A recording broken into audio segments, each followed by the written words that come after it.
So, hi guys. So, take 2 tayo kasi nawala yung, hindi nag-on yung mic ko. Anyways, get ready with me. So, it's been a while. Na-miss ko to. As in, sobra. As in, I'm done with my foundation and everything. So, nakalimutan ko mag-video. And, hindi mawawala ang contour in any aspect on life. Charlotte.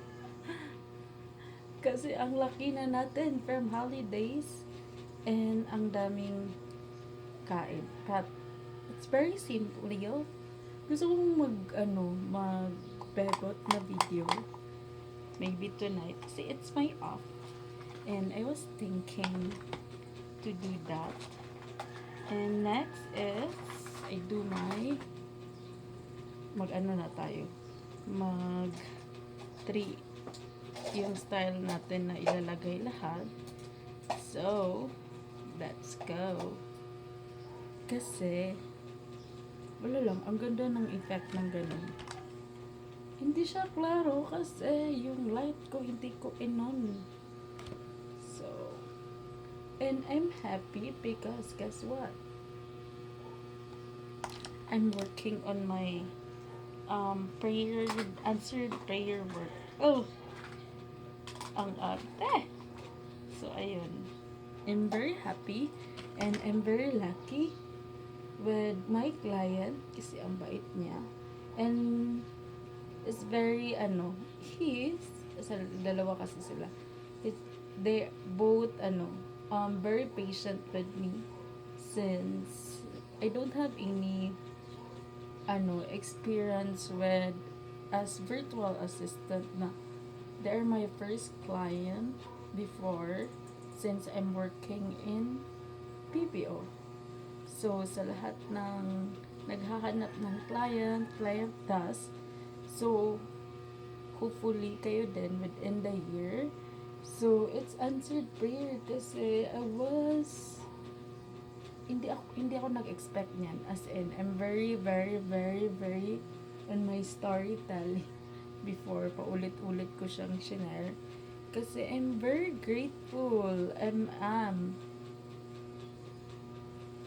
So, ang daming nangyari.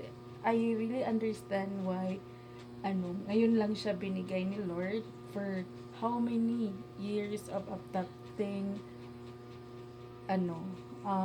applying VA. So, ngayon lang siya, last year siya binigay sa akin. Hindi February. It's December. Nag-start na ako niyan. While working on the other company sa BPO. And I understand why ngayon. Because I'm very pressure at that time. Since, hindi na maganda yung metrics ko with my previous company. Hindi ko alam eh. Pag mawalan talaga ako ng gana, the way you treated me, hindi na talaga ako gustong mag-work. Even, anong tawag doon? Even the salary is very good and benefits is very good as well as a BPO. Kasi minsan lang talaga yung BPO na pasahod na malaki. But it really feels like it was very toxic for me. Maybe because of I'm very very emotional when it comes to pag mabubuli talaga yung ibang kasamahan ko, even it's not me, parang ako yung apektado. So magwiwelga ako niyan. I don't know why, that's my habit, but I really very thankful that give me give me another client na is very patient, and it's all yung pinag-aralan ko talaga yung trabaho ko lately, and I'm very happy. Like what I'm said, I'm very grateful. So, client does everyone. Hindi mawala ng pag-asa. Kasi dadating talaga yan if God's plan. I'm always and never forget to pray. Talaga. So, ayun lang. I'm very arte, but for me, it's very, very, it's a Christmas gift, a New Year gift, and a birthday gift. So, 3 in 1 na siya. Actually, daming nangyari on January pa lang siya. And now, I understand why binigay ni Lord sa akin yun. Hindi ko i-details, but yeah, it's all about the health as well. So, ayun, hanap siya. Thank you, Lord, and thank you for supporting as well. So, ayun lang. This is my final look. And let's do a lipstick kasi sabi ko sa kasamahan ko, mga friends ko sa previous work na on the way na ako. Magmamadali na ako.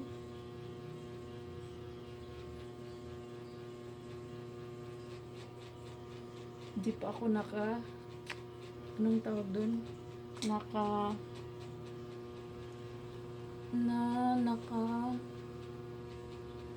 wax. So, magja-jacket tayo kasi ang daming kailangan ko pa siya mag-wax mamaya after we met. So, catch up muna. And then, that's it. I'm using the Maybelline Super Stay Taddy Tint. So, kung matagal na kayong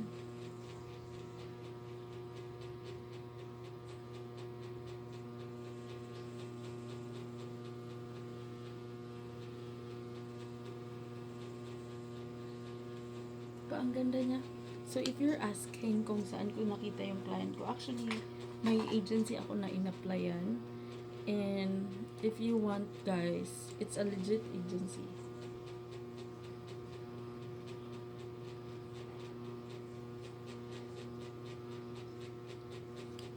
So, ayun lang. This is my final look. And, yeah, like I mentioned, it's a legit agency. So, I can refer you and give you the agency's name. You just need to PM me. Okay? So that I can send you the link kasi bawal. Bye. Thank you for watching and don't forget to follow me as well for more update. And I really love my timeline and timeline and I can't wait to do summer this Saturday. See you then. Bye. So, oh my god, I'm back. So, ayun, hindi ko alam kung anong gagawin ko sa hair ko. And, yeah, baka maganito na lang ako kasi ang kilikili ko, hindi pa siya na-shave or na. So, ayun. So, sino mama? Bye! Gandang-ganda sa likod.